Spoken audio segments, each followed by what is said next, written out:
capítulo de número 9. Livro dos Juízes, capítulo de número 9.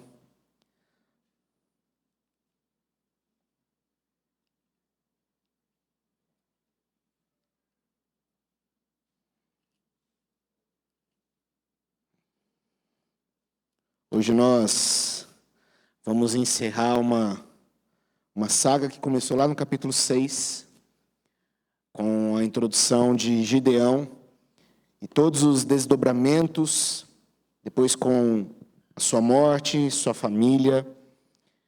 E hoje, a partir do verso de número 22, nós vamos dar sequência ao que o texto nos ensina. Nosso texto ele vai do verso 22 até o verso de número 57. Então eu peço que os irmãos estejam atentos com a Bíblia em mãos. Não vamos ler todo o texto de uma vez, vamos ir lendo por partes, mas eu peço que os irmãos possam acompanhar. Nesse primeiro momento nós vamos ler do verso 22 até o verso de número 25. Juízes, capítulo 9, verso 22 até o verso de número 25. A palavra do Senhor nos diz assim: Abimeleque havia dominado sobre Israel durante 3 anos. Quando Deus suscitou um espírito de aversão entre Abimeleque e os cidadãos de Siquém, que foram desleais com Abimeleque. Isto aconteceu para que fosse vingada a violência praticada contra os 70 filhos de Jerubaal, e para que fossem castigados tanto Abimeleque, que era irmão deles e os havia matado, como os cidadãos de Siquém, que contribuíram para que ele matasse os seus próprios irmãos. Os cidadãos de Siquém puseram sobre os altos dos montes homens de emboscada contra Abimeleque, e eles assaltavam todos os que passavam pelo caminho perto deles, e Abimeleque foi informado disso. Amém. Somente até aí a leitura. Vamos estar orando nesse momento. Feche seus olhos. Muito obrigado, Deus, pela tua palavra. E nós te agradecemos, Senhor Deus, por tudo. Agradecemos por termos ela diante de nós. Agradecemos por poder abrir a tua palavra, ler a tua palavra e sermos por ela instruídos e ministrados. Fala conosco. É o que nós te pedimos no nome de Jesus. Amém. Amém. E quando o poder está nas mãos dos maus, como que nós viveremos? O que acontecerá conosco? Quando os maus assumem o poder. Esse é o título da nossa mensagem. Ano passado, no estado da Bahia, um enorme caso de corrupção envolvendo 3 juízes se tornou um grande escândalo nacional. Não sei se os irmãos se lembram disso. 3 juízes que, através de transações ilegais realizadas ali com suborno e através da corrupção, eles conseguiram adquirir, esses 3 homens, 101 matrículas de casas, terrenos e apartamentos em praias paradisíacas no sul da Bahia. Algumas até mesmo em condomínios luxuosos, através da corrupção. Homens que deveriam estar cuidando dos interesses da população, homens que deveriam estar julgando com justiça, estavam utilizando do poder que eles tinham para o seu próprio bem. Provavelmente você se lembra do escândalo do Mensalão também, se lembra? Onde ali vários parlamentares foram presenciados, foram vistos guardando dinheiro desviado de cofres públicos em cuecas. É triste. Lembra também da Operação Lava Jato? Quantos escândalos, quanta sujeira foi tirada debaixo do tapete. Homens que deveriam cuidar, homens que deveriam zelar, homens que deveriam cuidar dos interesses do povo, julgar pelos interesses do povo, mas eram maus em seus próprios desígnios e seus corações e buscavam simplesmente os seus privilégios, as suas vontades. O nosso texto fala sobre um homem mau que estava no poder. Nosso texto fala sobre um homem com um coração maldoso que tinha grande poder em suas mãos. Abimeleque, como nós bem sabemos, levou o povo na conversa. Você se lembra como foi? Seu pai, Gideão, havia morrido. E ele convence a população, a cidade de Siquém, a se juntar a ele. E ali alguns bandidos daquela cidade se juntaram a Abimeleque. E eles foram até a casa de Gideão, ou Jerubbaal, também como ele é conhecido no livro dos Juízes, e mataram os 70 filhos que Gideão tinha. Com a desculpa de que era melhor Abimeleque, que também era filho de Gideão, porém, filho de Gideão com uma concubina da cidade de Siquém. Então ele dizia, olha, é melhor que eu governe, eu que sou irmão de vocês, governe sobre vocês, do que os filhos de Gideão. Podem ser tão perversos quanto o pai foi. E Gideão foi perverso, a gente sabe disso. Nós lemos lá o final da sua história, onde ele, através de uma fúria incontrolável, ele mata idosos, líderes de algumas cidades. Abimeleque leva o povo nessa conversa. Abimeleque conduz o povo nessa conversa. No último sermão a gente percebeu como foi a coroação desse homem. E uma cena até um tanto quanto engraçada, porque o filho mais moço de Gideão fugiu da matança. Seu nome era Jotão. E no texto vai dizer então que Jotão, de um monte, começa a proferir ali uma maldição contra Siquém, a cidade, e contra o próprio Abimeleque, que estava sendo coroado pela cidade naquele momento. O nosso texto, ele vai agora dar a sequência do que acontece 3 anos após essa coroação. Foram 3 anos desse povo sendo governado por esse homem doido, maluco, chamado Abimeleque. Uma certa revolta, então, começa a acontecer após 3 anos. Nosso texto ele vai falar sobre isso. Os versículos que nós acabamos de ler, verso 22 a 25, vão nos mostrar um relacionamento em declínio. Que relacionamento era esse? Entre Abimeleque e a cidade de Siquém. Esse relacionamento entre os dois começa a declinar. Um já não começa a gostar tanto do outro mais. Já começa a questionar algumas atitudes do outro. Já começa a questionar alguns procedimentos que o outro fazia. Os homens de Siquém, então, agora, como nós percebemos, eles iniciam uma revolta, movidos pelo que o texto chama de espírito de aversão. Vamos falar sobre ele daqui a pouco. Embora não apreciemos aqui, a gente às vezes não gosta de episódios de muito julgamento, devemos admitir que o relato aqui é uma história um tanto quanto interessante. Daria um bom filme. Daria um bom filme. Os homens de Siquém instalam agora bandos de emboscadores, pessoas dispostas a criar emboscadas nas entradas e ao redor de Siquém para roubar os viajantes que passam por ali. Está no verso de número 25, que nós acabamos de ler. E isso dará a Abimeleque uma mancha negra na sua política. Qual governante queria ser conhecido por alguém que não preza, não zela pela segurança do próprio povo? Isso se torna uma mancha dentro do governo de Abimeleque. Porque a população de Siquém, alguns de Siquém, querendo criar uma revolta contra Abimeleque, resolve o seguinte: vamos nos organizar, nós vamos para as estradas, criamos emboscadas, e quando as pessoas passarem por ali, a gente pula, assalta, rouba elas, assusta elas. E isso começa a manchar o governo de Abimeleque. Não havia mais trânsito seguro no seu território. E o motivo dessa revolta está aqui no verso de número 24. O grande motivo está no verso de número 24. A maldição de Jotão. Siquém e Abimeleque um dia iriam entrar em desavença. É o que Jotão diz. Verso 26 a 29, veja o que o texto diz. Gaal, filho de Ebede, veio com seus irmãos e se estabeleceram em Siquém. E os cidadãos de Siquém confiaram nele. Foram no campo, cortaram os cachos de vinhas, pisaram as uvas, fizeram festas, foram à casa de seu Deus, comeram, beberam e amaldiçoaram Abimeleque. E Gaal, filho de Ebed, disse: quem é Abimeleque? E quem somos nós, de Siquém, para que o sirvamos? Não é ele, filho de Jerubaal? E não é Zubal, seu oficial? Seria melhor servir os homens de Amor, pai de Siquém. Mas nós, por que serviremos ele?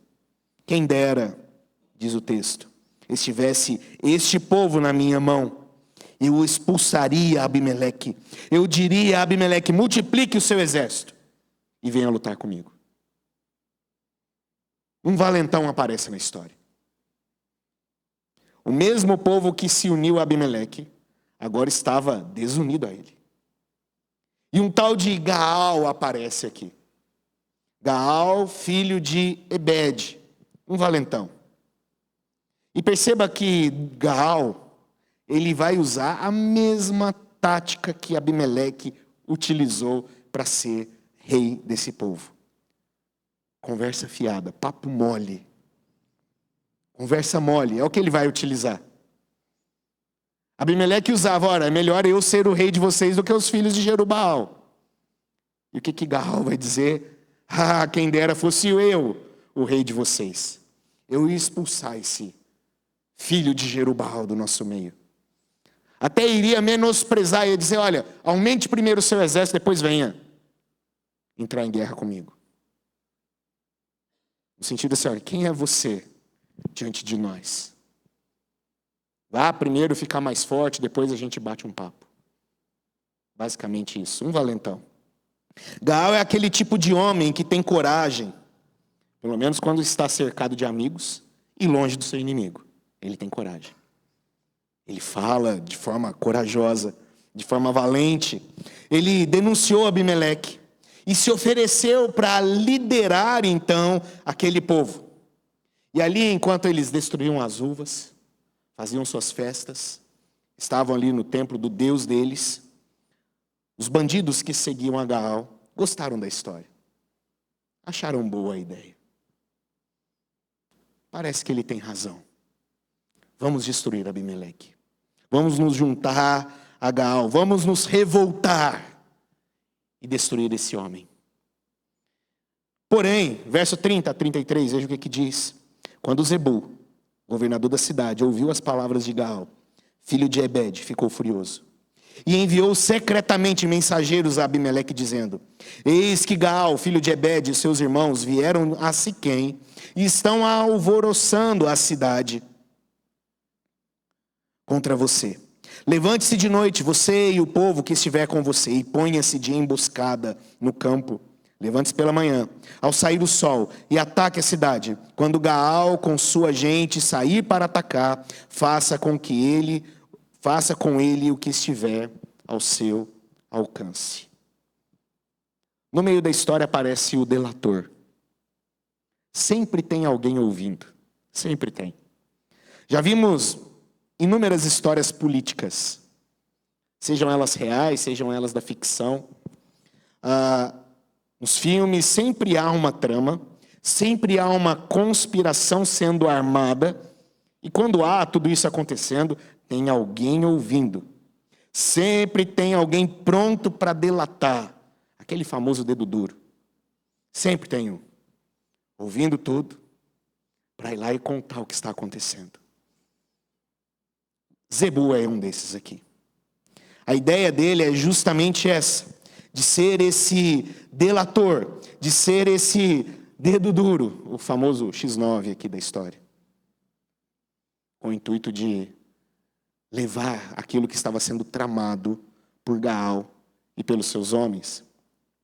Zebu era um homem fiel a Abimeleque e era governador da cidade. E ele ouve tudo aquilo que estava acontecendo. Ele percebe que uma trairagem está para acontecer. O povo de Siquém está revoltando-se contra o rei. Interessante que Abimeleque, juntamente com Zebu, assumem um governo diante de uma trairagem e agora estão lutando contra outra. É uma história digna de filme, como eu disse. Daria uma bela série, um belo filme. Abimeleque, então, recebe a mensagem. E a mensagem é: ora, venha pela noite, traga os seus homens, o quantos puder, e nós vamos armar uma emboscada para pegar esses traidores. Nós vamos armar algo e nós vamos pegá-los. Abimeleque, então, tinha suas 4 companhias de soldados. E eles rodeiam Siquém. E eles armam as emboscadas. Verso de número 34 a 35, a gente vai ver como esse plano, 34 a 45, como esse plano de Abimeleque acontece. Veja o texto. Assim Abimeleque se levantou de noite, e todo o povo que estava com ele, e se puseram de emboscada contra Siquém em 4 grupos. Gaal, filho de Ebede, saiu e pôs-se à entrada do portão da cidade. Com isto Abimeleque e todo o povo que estava com ele se levantaram das emboscadas. Gaal viu aquele povo e disse a Zebul: veja, vem gente descendo do alto dos montes. Mas Zebul respondeu: você está vendo as sombras dos montes. Elas não parecem com homens. Então, mais uma vez Gaal tornou ainda a falar e disse: veja, vem gente descendo, bem na nossa frente. Uma tropa vem vindo do caminho do carvalho dos adivinhos. Então Zebul disse a Gaal: onde ficaram agora as suas ameaças? Não foi você quem dizia: quem é Abimeleque para que o sirvamos? Não é este o povo que você desprezou? Pois sai agora e vá lutar contra ele. Gaal saiu à frente dos cidadãos de Siquém e lutou contra Abimeleque. Abimeleque perseguiu Gaal, que fugiu dele, e muitos feridos caíram à entrada do portão da cidade. Abimeleque ficou em Arumá, e Zebul expulsou Gaal e seus irmãos para que não ficassem morando em Siquém. No dia seguinte, o povo de Siquém saiu ao campo, e Abimeleque foi avisado disto. Então ele reuniu seus homens e os dividiu em 3 grupos e os pôs de emboscada no campo. Quando Abimeleque viu que o povo saía da cidade, levantou-se contra eles e os atacou.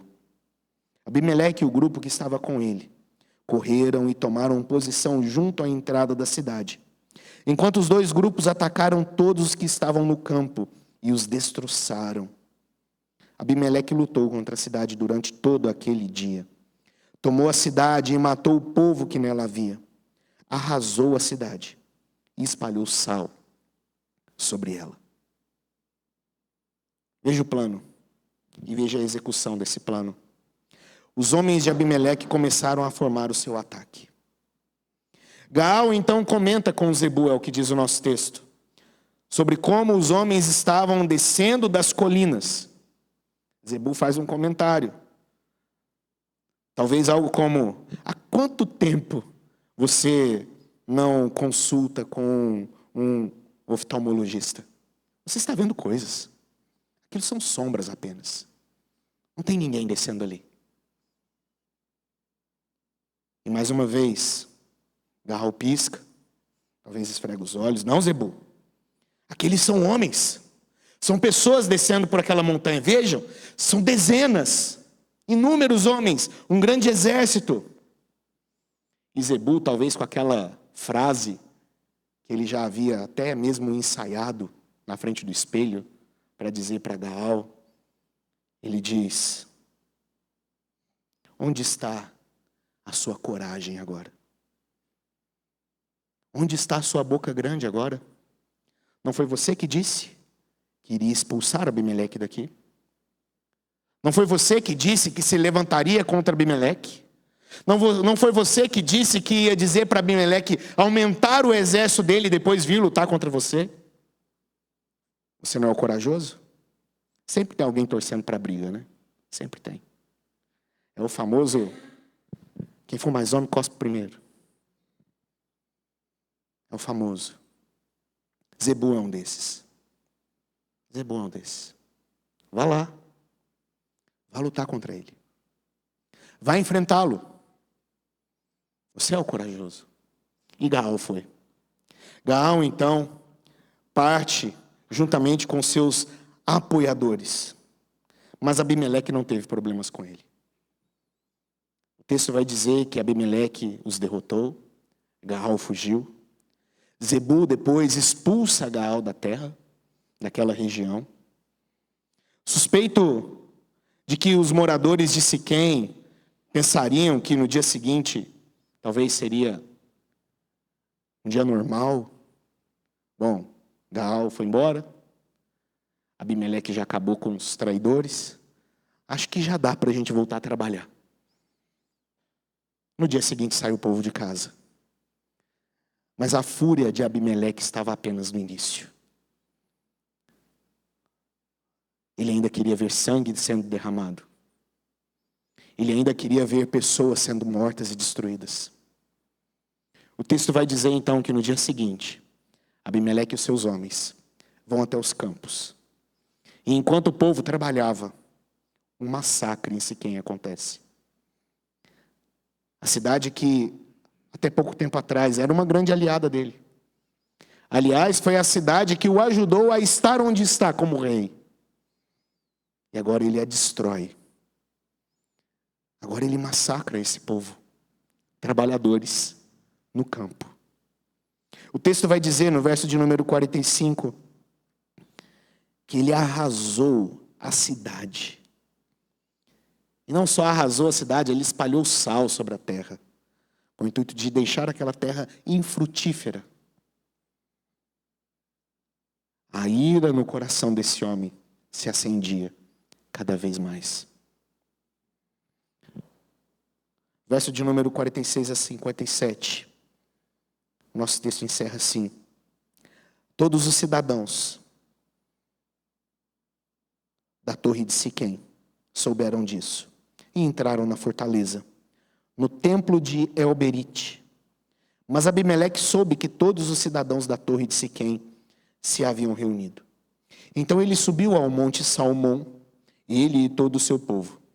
Abimeleque pegou um machado e cortou o galho de uma árvore.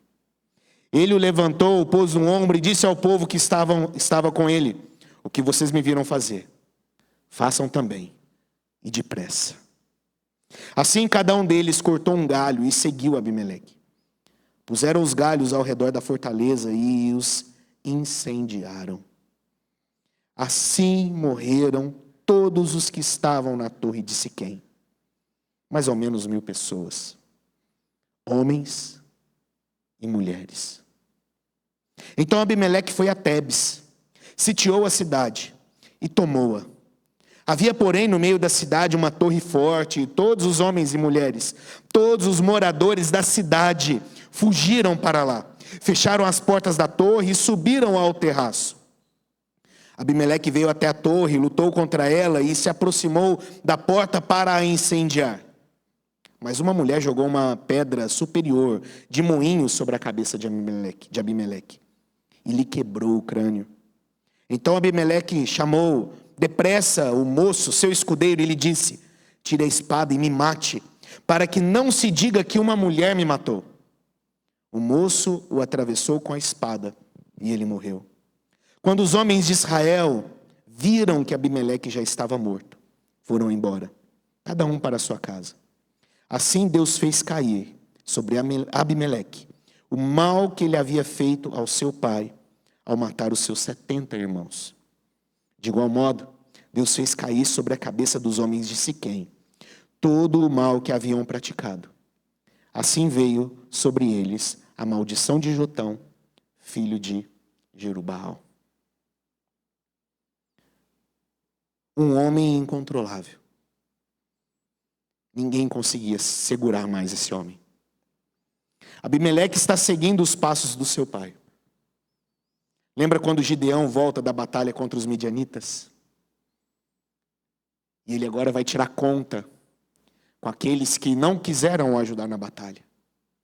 Você se lembra o que Gideão fez? Ele matou todos eles. Ele matou os idosos, líderes da cidade. Gideão também estava incontrolável. Coração cheio de ódio, cheio de ira. E Abimeleque está seguindo os passos do pai. Mas agora com o intuito de não fazer igual ao pai. Eu quero fazer algo maior. Quero fazer algo grandioso. Abimeleque está para fazer o mesmo aqui. Não bastava vencer Siquém. Não bastava salgar a terra, não bastava matar Gaal, ele quer mostrar as suas forças. As coisas passam do limite, extrapolam os limites. O texto vai dizer que o povo, com medo, refugiou-se na fortaleza de El-Berite. El-Berite significa o Senhor da aliança. O povo se refugia naquele local. Abimeleque, então, cansado de tentar destruir aquela torre, ele vai até a montanha, pegou um machado, corta um galho de árvore, e ele diz aos homens: façam o mesmo. E eles voltam com os galhos nos ombros, secam aquela torre com os galhos e ateiam fogo. Homens, mulheres, crianças, cerca de 1.000 pessoas, todos os moradores, mortos, queimados, sufocados por fumaça. Todos morreram. Mas não bastava. A fúria de Abimeleque crescia cada vez mais. Abimeleque está fora de controle e ele vai a Tebes. Por que ele vai a Tebes? Não sabemos. O texto não diz o porquê. Será que ele tinha medo dessa cidade? Não sabemos. Será que talvez essa cidade estava planejando também uma conspiração contra ele? Não sabemos. Ele vai até lá, aparentemente por pura sede de sangue e por pura vontade de demonstrar o seu poder. Ele já então sitiou aquela cidade. O povo foge mais uma vez para uma torre e Abimeleque é pragmático. Se deu certo da primeira vez, vai dar certo dessa agora também. Vamos lá, cortar galhos e vamos botar fogo nessa torre. Vamos matar todo mundo.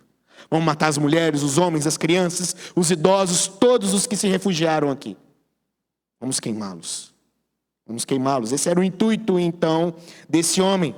Lá vai ele agora, então, para tacar fogo naquela torre. Porém, Abimeleque não contava que naquela torre havia uma nova Jael. Lembra de Jael?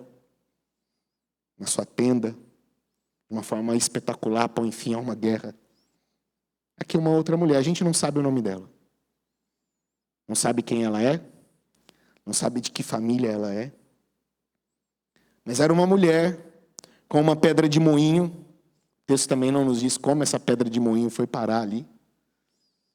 Mas ela empurra então essa pedra. E essa pedra então rola. O texto então diz que o crânio de Abimeleque então é rachado quando aquela pedra cai em sua cabeça. Ele está para morrer, mas ainda tinha forças para não ter o seu orgulho ferido. Então ele diz ao seu escudeiro: não quero que digam que eu morri por uma mulher. Pegue sua espada e me mate. Meus queridos, esse texto é uma clara demonstração daquilo que acontece quando o poder está nas mãos de homens maus, de homens perversos, de homens que só têm ira em seu coração, só têm raiva em seu coração. E é dessa forma que se encerra o nosso texto. A maldição se cumpriu. Aquilo que Jotão havia falado se cumpre. Abimeleque se volta contra a cidade se volta contra Abimeleque. O que foi prometido está feito. A pergunta que fica para mim e para você agora é: o que a gente faz com essa história? O que a gente vai fazer com ela? O que essa história tem de importante para as nossas vidas hoje? O que nós podemos aprender sobre Deus, sobre Cristo, através dessa história? A história ela é tão interessante em si mesma que nós podemos nos esquecer do que realmente está acontecendo aqui. Às vezes a gente está tão envolvido nas batalhas, na guerra, num homem descontrolado, que a gente se esquece do que de fato está acontecendo nesse momento. O juízo divino. O juízo de Deus. A história começa e termina nos apontando para os motivos. Veja o verso 23 e 24, mais uma vez. Veja o que diz o nosso texto. Quando Deus suscitou um espírito de aversão entre Abimeleque e os cidadãos de Siquém, que foram desleais com Abimeleque. Isto aconteceu para que fosse vingada a violência praticada contra os 70 filhos de Jerubaal, e para que fossem castigados tanto Abimeleque, que era irmão deles e os havia matado, como os cidadãos de Siquém, que contribuíram para que ele os matasse os seus próprios irmãos. É o juízo de Deus. Quem que foi que suscitou esse espírito de aversão? O próprio Deus. Quem o fez? Veja os versos 56 e 57, os dois últimos versos do nosso texto. Veja o que diz. Assim Deus fez cair sobre Abimeleque o mal que ele havia feito ao seu pai, ao matar os seus 70 irmãos. De igual modo, Deus fez cair sobre a cabeça dos homens de Siquém todo o mal que haviam praticado. Assim veio sobre eles a maldição de Jotão, filho de Jerubaal. Nós não podemos perder de vista a história de fato que está acontecendo. Entre desses fatos que às vezes nos interessam mais do que a própria ideia da mensagem em si. O escritor aqui, ele enquadra todo esse acontecimento nas afirmativas de que é Deus fazendo tudo isso. É o Senhor conduzindo todas essas coisas. Você talvez achou que o mal havia ganhado. Talvez você achou que essa era uma daquelas histórias que os vilões ganham no final. Eu não gosto muito de história que vilão ganha no final. Eu não gosto.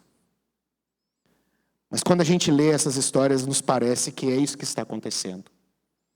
O mal no coração da cidade, o mal no coração do rei, aparentemente venceram, mas não é isso que está acontecendo. Na verdade, o mal estava sendo destruído. Na verdade, o mal está sendo subjugado aqui. E Deus estava usando fogo contra fogo. Você conhece isso? Já ouviu falar dessa expressão? Fogo contra fogo. Na verdade, essa expressão ela é uma tática. Uma tática que bombeiros usam. Uma técnica de combate a incêndios florestais. Quando um fogo, um grande incêndio que vai à direção e talvez tem risco de queimar uma área importante ou uma grande área de floresta, os bombeiros então resolvem fazer um incêndio controlado, onde eles queimam ali todo tipo de material que poderia alimentar aquele fogo. Então, quando aquele incêndio que tem como objetivo ser apagado e o incêndio que foi controlado pelos bombeiros se colidem, o fogo então se extingue. Isso é fogo contra fogo. Deus apagou o fogo de Abimeleque, esse malvado homem perverso, usando o fogo de Siquém e a sua rebelião perversa. Foi assim que Deus conteve essa história. Você talvez achou que Deus estava aqui ausente na história. Mas espera aí, onde que está Deus no meio disso tudo? Que horas que ele vai aparecer aqui? Que horas que um exército angelical vai descer e vai fulminar todo esse povo? Como é que nessa história maluca, cheia de pessoas más, fazendo maldades, pessoas violentas propagando violência, pessoas injustas aplicando injustiças? Mas veja, essa história está debaixo da soberania de Deus. O mal foi destruído. O mal foi destruído. Deus pode ter ficado em silêncio, mas ele não estava ausente, não. Não estava. No que parecia ser o curso natural dos eventos, ele estava agindo com julgamento. Ele estava agindo com juízo. E perceba, não precisou nem mesmo de um exército opressor para invadir Israel. Israel deu conta de fazer isso sozinho. O povo de Deus se tornou o próprio povo que o oprimia. O povo de Deus se tornou seu próprio mal, o seu próprio inimigo. Não precisou de um exército aqui ser levantado. Não houve relâmpago do céu, mas houve justiça. Deus guiou todos esses eventos e guia todos os eventos da história, anulando o mal. E ele usou até mesmo homens maus para destruir homens maus. Deus usa. Em nossos dias, meus queridos, e aqui é o que esse texto tem a ver conosco hoje. Em nossos dias as coisas parecem ser parecidas com este momento. É tanta maldade, é tanta injustiça, são tantos desafios que nós enfrentamos, que parecem ofuscar de nossas vistas o agir de Deus na história. Parece que às vezes a gente fica se perguntando, aonde está Deus? É tanto sofrimento, seja do povo como um todo, às vezes o nosso mesmo. Lutas que passamos com familiares, pessoais. E às vezes a gente fica tão perdido nesses desafios, nessas lutas, que nós nos esquecemos de olhar para aquele que é o Senhor da história e conduz todas as coisas. E até mesmo momentos difíceis. Até mesmo homens maus. Mas entenda algo. Eu gostaria que você entendesse sobre como é o agir de Deus. Esse agir, por vezes, ele é invisível. Por vezes é invisível. Em nossos dias, nós não temos nenhum narrador, por exemplo, divinamente inspirado para levantar a cortina, nos dizer aonde, quando e como Deus está julgando as coisas. Diferente do tempo bíblico, onde haviam profetas, depois do Novo Testamento, os apóstolos. Porém, a palavra nos ensina que podemos ter a certeza de que a justiça de Deus está acontecendo. A palavra nos garante isso. Nos dá certeza. Às vezes nós gostamos e queremos e até mesmo precisamos de pessoas para, talvez, apontar o dedo para nós e dizer assim, diz o Senhor. Mas a palavra nos afirma.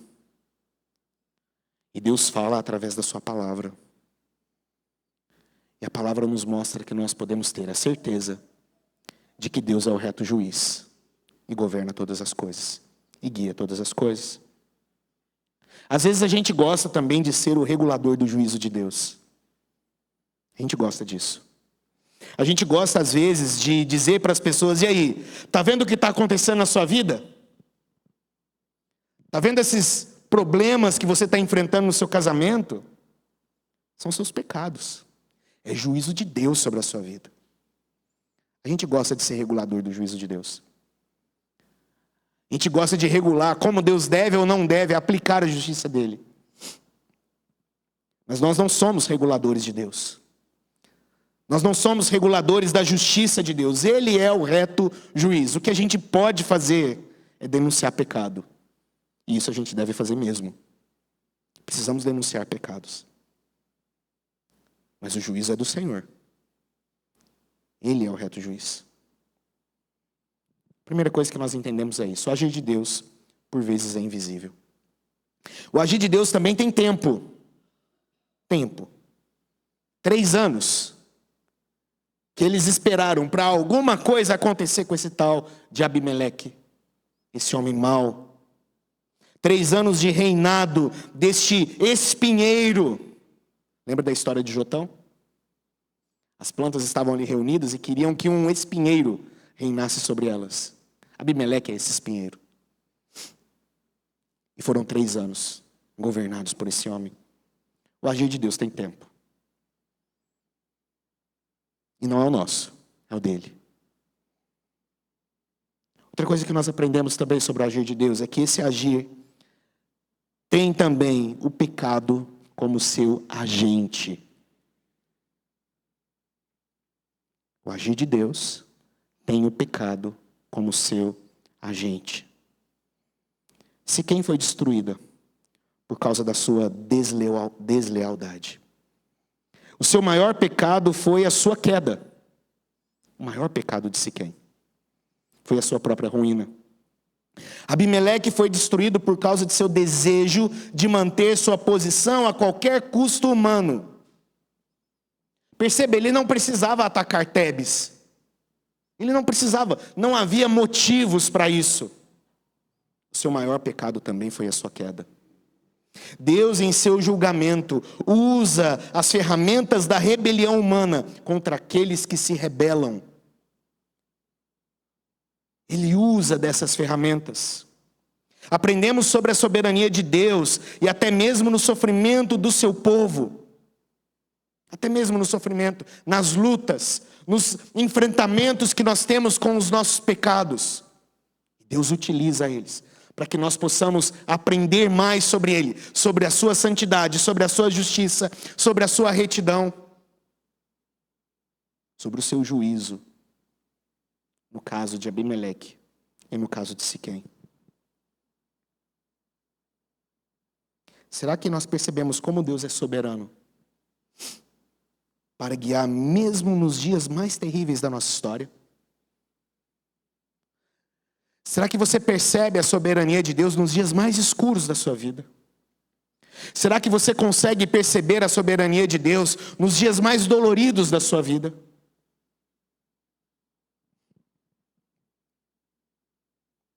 Queridos, por assustador que seja essa verdade, o texto ele não nos chama a sermos e ficarmos assustados.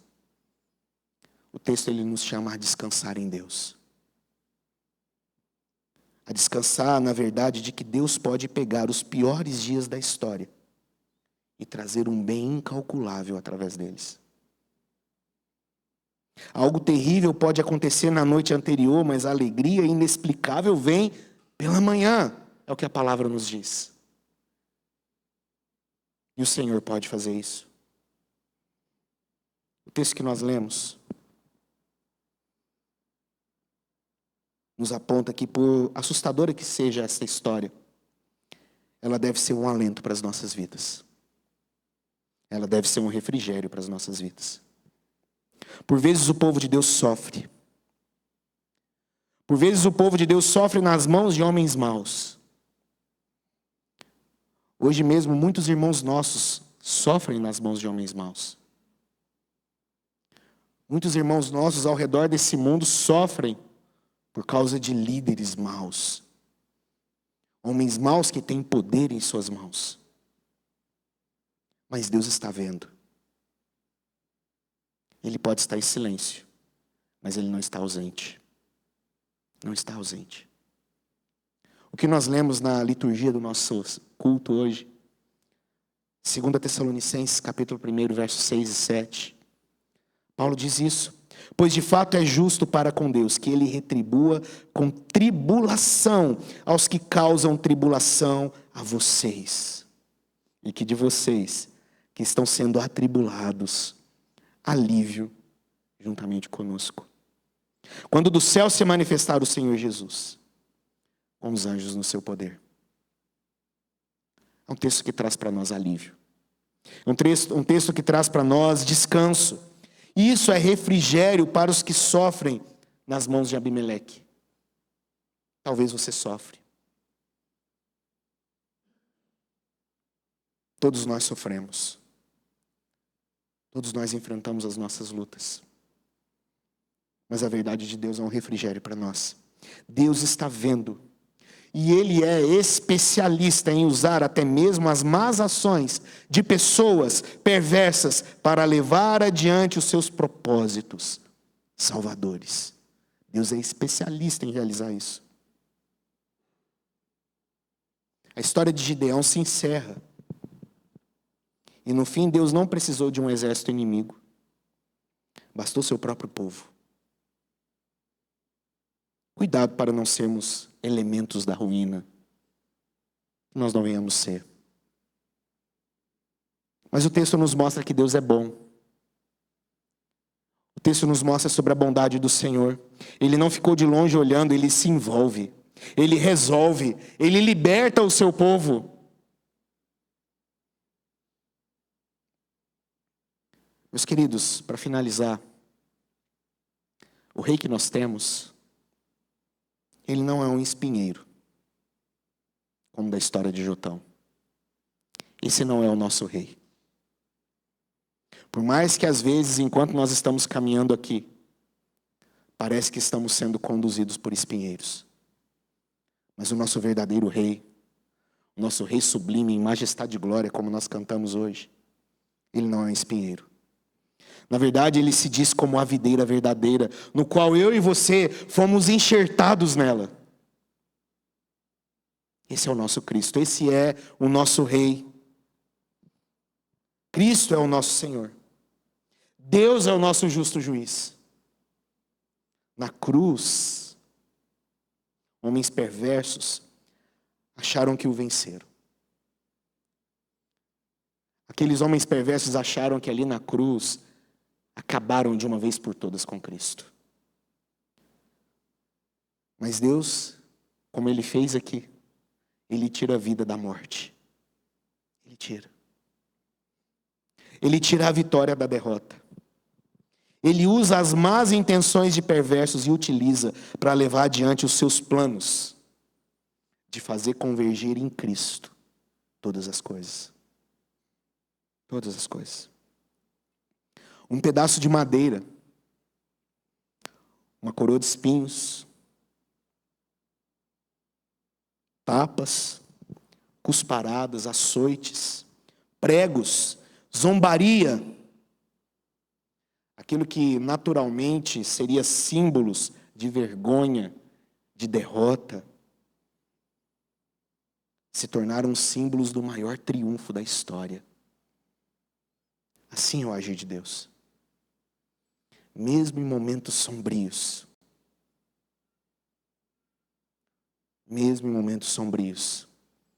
o nosso Deus faz brilhar o sol da sua justiça. Mesmo em momentos de profundas trevas, sejam quais elas forem que nós enfrentamos, Deus faz brilhar a sua justiça. Ele traz esperança, Ele traz vida. O triunfo de Cristo é o triunfo da igreja. O triunfo de Cristo é o nosso triunfo. O triunfo de Cristo é o seu triunfo. O seu. Descanse nesse Deus. Descanse nele. Descanse na soberania desse Deus. Ele está agindo. Ele continua agindo. Ele continua guiando a história. Ele continua conduzindo todas as coisas. Os homens maus acham que estão no poder. Mas o Senhor está sentado num alto e sublime trono. E de lá governa todas as coisas. De lá Ele conduz todas as coisas. Ele é o Rei sublime. Ele é. Que Deus te abençoe em nome de Jesus, meu querido. Que Deus traga paz, refrigério, alento ao seu coração. Em nome de Jesus. Gostaria de orar por você. Feche seus olhos.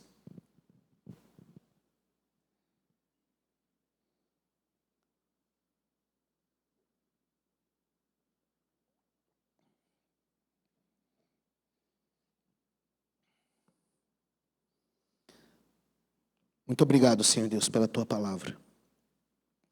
Nós te agradecemos, Deus, porque o Senhor, ó Deus, nos mostra o teu agir, o teu cuidado. Mesmo, Senhor Deus, ó Pai, em histórias tristes, mesmo em momentos tristes da nossa história, mesmo em momentos doloridos da nossa história, mesmo em momentos, Deus, de escuridão na nossa história, o Senhor não está ausente, Pai. E o Senhor pode e é especialista em transformar esses momentos em momentos de alegria, em momentos de cântico, em momentos de júbilo, em momentos de refrigério, de alento. O Senhor pode fazer isso, Pai, e o Senhor faz isso.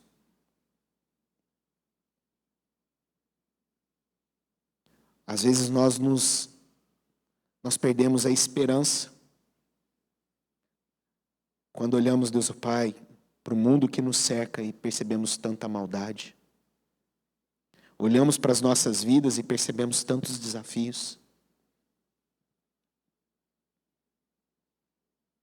Mas a palavra do Senhor hoje nos ensina, Deus, que não são esses momentos que podem tirar de nós a esperança de um Deus soberano que conduz todas as coisas e governa todas as coisas.